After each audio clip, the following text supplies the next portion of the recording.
আপনাদেরকে LED light tester তৈরি করে দেখাবো। তো এটি তৈরি করতে আমার প্রয়োজন হবে একটি ডিজিটাল মিটার এবং একটি ইলেকট্রনিক সার্কিট, সেগুলো আমরা বানিয়ে নিব। এখানে একটি ডিজিটাল মিটার দেখতে পাচ্ছেন। তো এখান থেকে আমি দেখুন একটি পার্টসকে এখান থেকে উঠিয়ে এখান থেকে আমি জাস্ট একটি তার ঝালাই করে বের করে নিয়ে আসবো।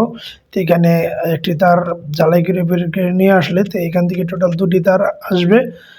তো এখানে দেখুন আমি ইনপুট পাওয়ারটি একটি সার্কিট মডিউলে দিয়ে দিচ্ছি। তো এইখান থেকে আমার প্রয়োজন হবে রেজিস্টর, আমি রেজিস্টর লাগিয়ে নিলাম। তারপরে দেখুন এখানে দুটি তারের মধ্যে আমি একটি রেজিস্টরের সাথে লাগিয়ে দিচ্ছি। তো এখানে একটি প্লাস একটি মাইনাস হবে। এখন আমি দুটি তার নিব, যে দুটি তারের মাধ্যমে জাস্ট আমি লাইটগুলো চেক করব। তো এখান থেকে দুটি তার আমি নিয়ে নিলাম, নিয়ে এখন আমি যদি টেস্ট করি দেখুন কিভাবে এটি করতে হয়। সার্কিটটি আগে গ্লুগান দিয়ে আমি এক সাইডে বসিয়ে নিলাম।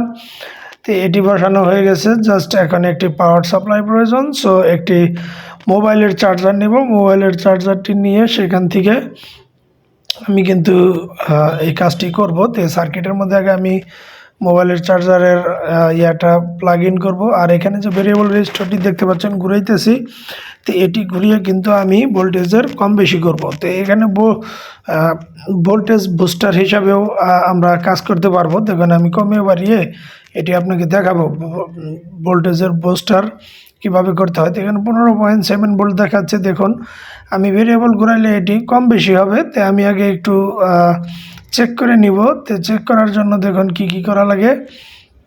প্রথমে আমি একটি এলইডি বাতিকে চেক করে দেখি যে আসলে এটি ঠিক আছে কিনা।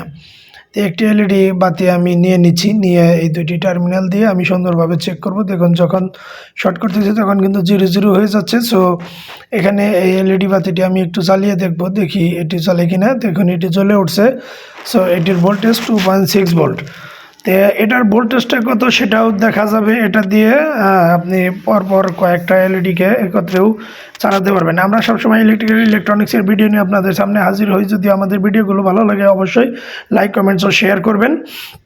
আর চ্যানেলটা অবশ্যই সাবস্ক্রাইব করে রাখবেন। আর যারা যারা ফেসবুক পেজ থেকে দেখতেছেন অবশ্যই পেজটি ফলো দিয়ে পাশে রাখবেন। পরবর্তী ভিডিও পাওয়ার জন্য অপেক্ষা করুন।